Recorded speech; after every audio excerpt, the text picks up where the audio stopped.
ठीक है। और बेसिक चीजें हम लोगों ने इंट्रो पार्ट में कर ही लिया सब। 1.2 स्टार्ट कर दो जल्दी से। फर्स्ट क्वेश्चन कह रहे हैं express each number as a product of its prime factor. यार कुछ नहीं करना है, केवल प्राइम फैक्टर में कर देना है। अब ये 140 है ना, तो सबसे छोटा प्राइम नंबर क्या है 2, तो 2 से चेक करो। अच्छा एक चीज और, क्या आपको ये चेक करना आता है कोई भी नंबर 2 3 से क्या हुआ डिविजिबल है? अगर कोई नंबर 2 से डिविजिबल है तो पक्की बात है कि उसके एंड में इवन नंबर होगा या फिर 0 होगा। 3 से अगर किसी भी नंबर को आप चेक करते, मान लो वो नंबर 3 6 है, इनको ऐड करो, डिवाइड कितना आ रहा है 9, 9 3 से क्या है डिविजिबल है, तो ये नंबर 3 से होगा। अच्छा कोई नंबर ये चेक करना कि 4 से डिविजिबल है या फिर नहीं, तो लास्ट की 2 डिजिट अगर 4 से डिविजिबल है तो वो नंबर 4 से डिविजिबल होगा। चलिए 5 से चेक करते हैं। अगर कोई नंबर, हाँ क्या अगर नंबर ही 2 का है तो इसी को चेक करो ना केवल। अच्छा तुमने सोचा कि हमने बहुत लॉजिकल क्वेश्चन पूछ लिया। मैथ्स में क्या होता है कि 2 डिजिट एंड से देखो, अब उसने 2 ही है तो उसी को करो। अब ये कहोगे सर ऐसा तो ये तो सर 4 से होगा ही नहीं, इसमें तो एक ही है, सर आपका फॉर्मूला बेकार। अरे यार लो 0 लगा दी, हो गई 2 डिजिट।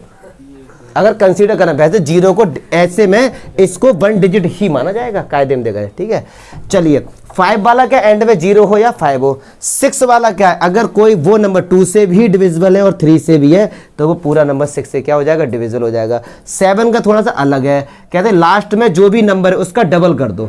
लास्ट वाला भले कितना भी बड़ा नंबर है, मान लो ये है इस तरीके से, तो लास्ट वाले का कर दो डबल, 4 2 जा 8, और जो भी नंबर बचा है पूरा उससे 8 माइनस कर दो।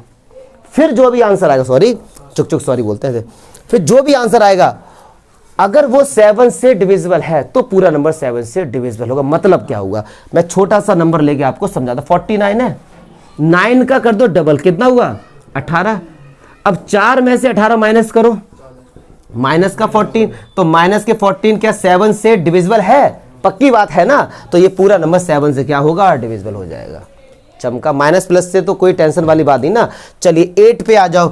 8 के लिए क्या करते हैं, एंड के 3 डिजिट देखते हैं। अगर ये 8 से डिविजिबल है तो पूरा नंबर हमारा 8 से डिविजिबल हो जाएगा। 9 के लिए क्या देखते हैं, अगर जैसे कोई भी नंबर अगर 3 से डिविजिबल है तो पक्की बात है वो 9 से भी होगा।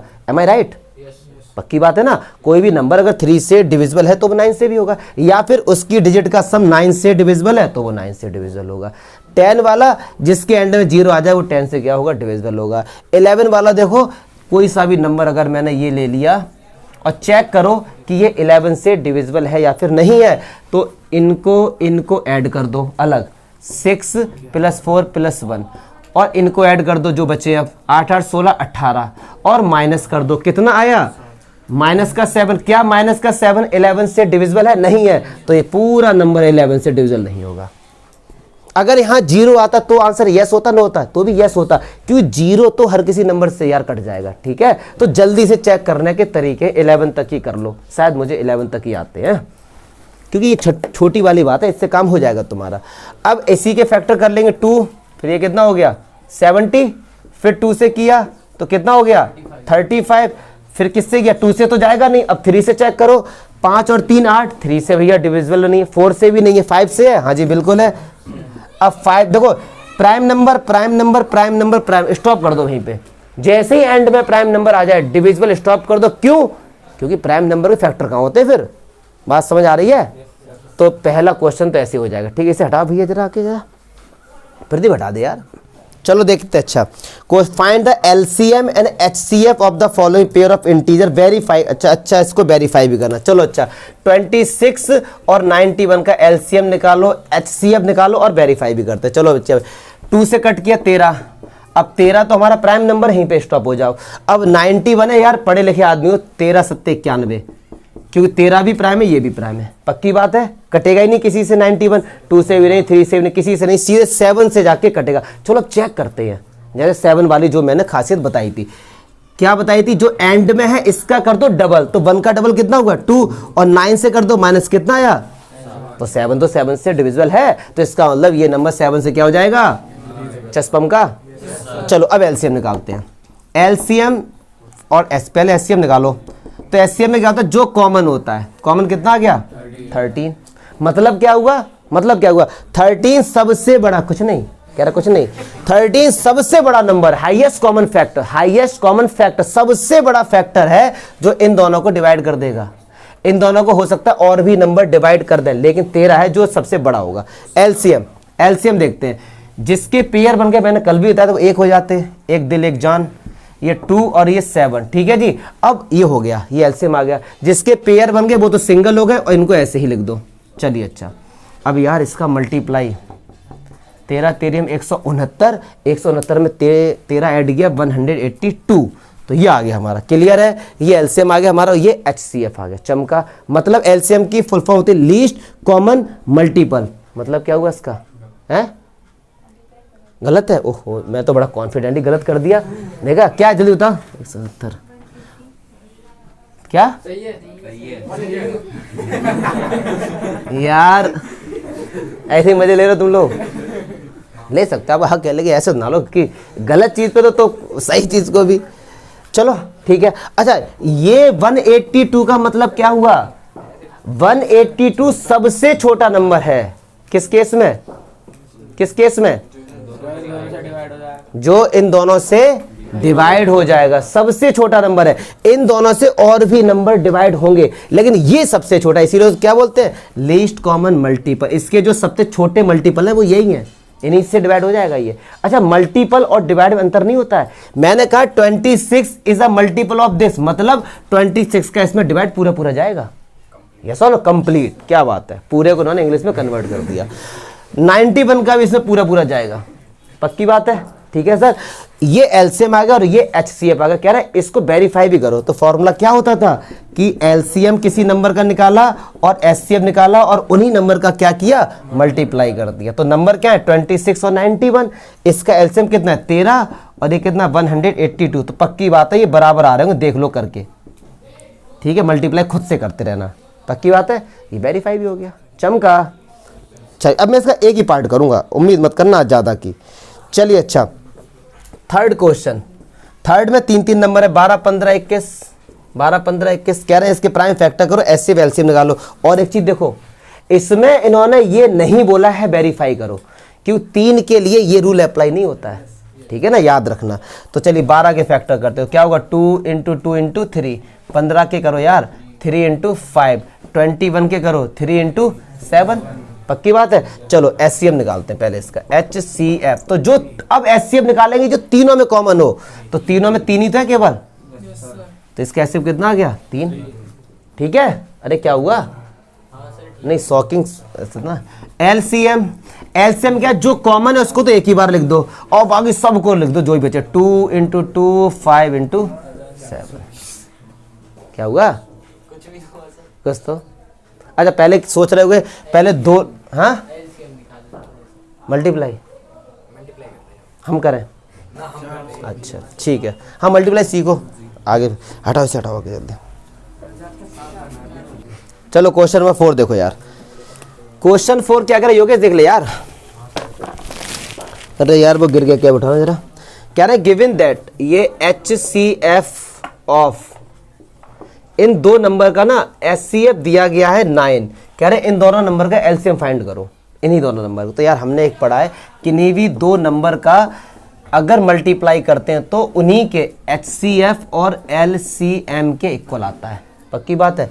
तो 306 657 एचसीएफ कितना, 9, एलसीएम तो निकाल लोगे ना, अब 9 से डिवाइड कर देना केवल बस, ठीक है, एलसीएम आ जाएगा।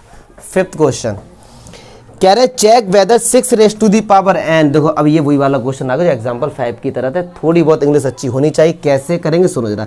ये बताना चाह रहे हैं कि n की कोई एक ऐसी वैल्यू बताओ और उसको सॉल्व करो, तो इसका जो आंसर आए ना उसके एंड में 0 आ जाए, ऐसा ये कह रहे हैं। बताओ क्या पता n की कुछ वैल्यू ऐसी पुट करे जिसके एंड में 0 आ जाए। बहुत से बच्चे सोच रहे होंगे सर n की जगह 10 पुट कर दो तो क्या 0 आएगा, नहीं आएगा। लेकिन कैसे पता, कैसे पता, तो हमको पता है कि इन एनी नंबर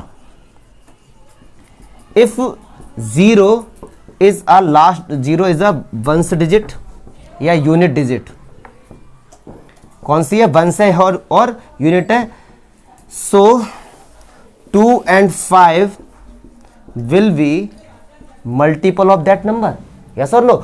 दुनिया में कोई सा भी नंबर उठाओ, कोई सा भी एक नंबर उठाओ जिसके एंड में 0 है, तो ये पक्की बात है कि वो 2 का भी मल्टीपल होगा और 5 का भी होगा या फिर दोनों का होगा। पक्की बात है ना, ठीक है। चलिए, तो 6 की पावर n, हम इसको 2 × 3 की पावर n लिख सकते हैं, पक्की बात है। और किसी भी नंबर के एंड में 0 आएगा, मैंने इसीलिए यहाँ पे एंड लिखा है और नहीं लिखा है। एंड का मतलब क्या होता है, दोनों 2 भी होगा और 5 भी होगा। तो क्या यहाँ कहीं 5 है? और किसी नंबर के एंड में 0 है तो पक्की बात है कि वो 5 से तो डिविजिबल होगा ही होगा, और यहाँ तो 5 है नहीं।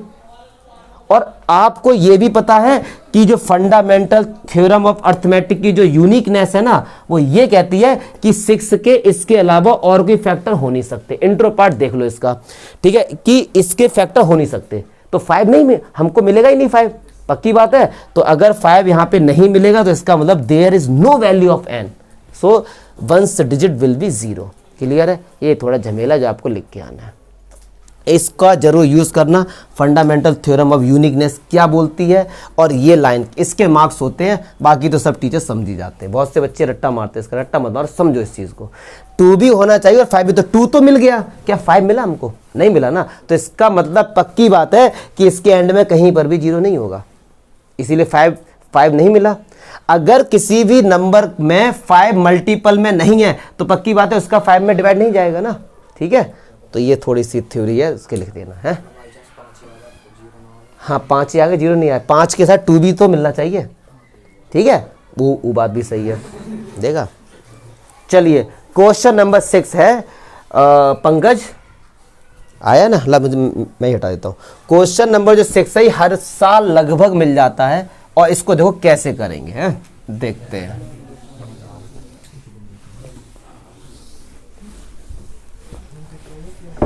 चलिए, अच्छा देखते हैं। कह रहे हैं ये 7, एक पार्ट कर रहा हूं, दूसरा खुद से करेंगे। कह रहे हैं ये एक्सप्लेन करो कि ये नंबर कंपोजिट नंबर किस, सुनो प्लीज, कह रहे हैं ये एक्सप्लेन करो कि ये कंपोजिट नंबर क्यों है, ठीक है। चलिए, एक काम करो, 13 कॉमन आ रहा है, 7 × 11 + 1, बहुत सिंपल है कायदे में देखा जाए तो ये हो गया 13 और 78, और फैक्टर कर सकते इसके 13 और 2 × 3, ये हो गए prime number, prime number, prime number, prime number. इसका एक ऐसा सॉल्यूशन बता रहा हूँ, ये कि ये किसी वेबसाइट पर नहीं है, बोलो थोड़ा डायरेक्ट बताते, वो भी बताऊंगा मैं। और हमने फंडामेंटल थ्योरम ऑफ अर्थमेटिक में हमने पढ़ा है, पता है क्या, कि किसी भी कंपोजिट नंबर को आप प्राइम नंबर का प्रोडक्ट करके लिख सकते हैं, ऐसा उस थ्योरम ने बोला है, अगर आपने इंट्रो पार्ट देखा है तो ये जो नंबर है ये पक्की बात है कंपोजिट नंबर होगा, क्योंकि ये सारे क्या हैं, प्राइम नंबर है। और एक बात और बोली थी कि वो डिफरेंट भी होने चाहिए, ये नहीं है कि एक नंबर 2 है तो सर 2 का फैक्टर 2 हो गया, तो क्या 2 कंपोजिट नंबर हो गया? नहीं, एक से अधिक फैक्टर होने चाहिए, ठीक है, और वो सबके सब क्या होने चाहिए थे, प्राइम नंबर। तो ये हमारा हो गया एक तरीका ये, अदरवाइज ये बच्चों को समझ नहीं आता है, क्योंकि उनको थोड़ा चाहिए सिंपल लैंग्वेज। तो देखो सिंपल तरीके से बोर्ड में ऐसे भी करके आ जाओ, आपको भी समझ आएगा, और बोर्ड में भी करके आ जाओ इस तरीके से। 13 + 30, अब सुनो ध्यान से रहा, 13 कॉमन लिया, अंदर बचा 7 × 11 + 1, यही तो आ गया। अच्छा, ये एक नंबर ही तो है, अगर इसको सॉल्व करेंगे, और ये आ गया 13 × 78, तो इसका मतलब पक्की बात है कि 13 is a multiple of this number, yes और नो? ये बात समझ आ रही है? अगर यार आपने 6 को 2 × 3 लिखा, 2 is a multiple of 6, 3 is a multiple of 6, ठीक है, 78 is a multiple of this number, yes और नो? और 1 तो हर किसी नंबर का मल्टीपल होता है, 1 is a multiple of this number. तो किसी भी नंबर के अगर 2 से अधिक मल्टीपल होते हैं तो वो क्या होता है? बात समझ आ रही है? फिर से सुनो, इस नंबर को ऐसे लिख सकते हो मल्टीप्लाई में, तो ये आ गया, इसका मतलब क्या, 13 का डिवाइड इसमें पूरा जाएगा, सो 13 is a multiple of this number. अब आप ऐसा बोर्ड में लिख के मत आना तीर से ऐसे, समझो यहाँ पे नंबर आएगा, ठीक है ना, तुम भी तीर कमान चला दो, वहां पे हो जाए इस तरीके से, ठीक है। हाँ, चैनल बता देना, गुड। फिर इस तरह, तो 1, 2 से अधिक फैक्टर अगर किसी नंबर के हैं तो वो क्या होता है, कंपोजिट नंबर। तो ये क्या होगा, यस और नो, होगा नहीं होगा? बात समझ आ रही ना? चलो ठीक है, ऐसे ही लास्ट वाला। अब लास्ट वाला देखते हैं। शांत हो जाओ। देखो ये क्वेश्चन है, कहने को तो बड़ा सिंपल है, सारे बच्चे तुरंत एलसीएम निकाल देंगे, इसका आंसर आ जाएगा 2 मिनट के अंदर। आप भी खुश, हम भी खुश, सब खुश। लेकिन मुझे ऐसी खुशी बर्दाश्त नहीं होती कि बच्चों ने रट्टा मार लिया एलसीएम क्यों। पहले इसको ये क्वेश्चन भूल जाओ, सिलेबस का है, नॉलेज के लिए एक बात बता दें, इसे बिना एलसीएम के सॉल्व कैसे करेंगे, बिना एलसीएम के। ठीक है, लो ये क्लास 6 का क्वेश्चन है, मान लो 5th का मान लेते हैं, बच्चे को एलसीएम नहीं आता अच्छे से, तब इस क्वेश्चन को कैसे सॉल्व करेंगे समझेंगे भैया। लॉजिक बढ़ाइए अपना, लॉजिक नंबर नहीं। ये कह रहे हैं कि ये जगह से एक सर्कुलर पाथ है, यहाँ पे दोनों लोग खड़े हैं, सोनिया और रवि दोनों लोग खड़े हैं, ये इस तरीके। ठीक है भैया, सोनिया है, अगर वो एक चक्कर लगाती है इसका तो 18 मिनट के अंदर एक चक्कर लगा लेती है, और रेडियस के बारे में कोई इंफॉर्मेशन है नहीं, तो मैंने लेट कर ली भैया, इस सर्कल की रेडियस का है r। तो अगर मैं ये बोलूं कि भैया सोनिया 18 मिनट में इस सर्कल का चक्कर लगा लेती है और रवि 12 मिनट में लगा लेता है, दोनों ने एक पॉइंट से और एक ही डायरेक्शन में दौड़ना स्टार्ट किया। अगर क्वेश्चन ये होता कि अपोजिट डायरेक्शन में मैं दौड़ना स्टार्ट किया, तब कैसे मिले, तो क्वेश्चन का लॉजिक और आंसर दोनों बदल जाए, इसीलिए रटो मत, समझते हैं इसको। ठीक है, फिर कह रहे हैं दोनों ही इसी डायरेक्शन में गए हैं, दोनों लोग ही। ठीक है, तो कितनी देर बाद मिलेंगे, सही बात है, मिलेंगे तो भैया जरूर, क्योंकि ये ओवरटेक कर रहा है, ये टाइम बहुत कम ले रहा है, तो ये दोबारा कहीं ना कहीं तो मिलेगा। कितने समय बाद मिलेगा, इस क्वेश्चन देखो ऐसे करते हैं।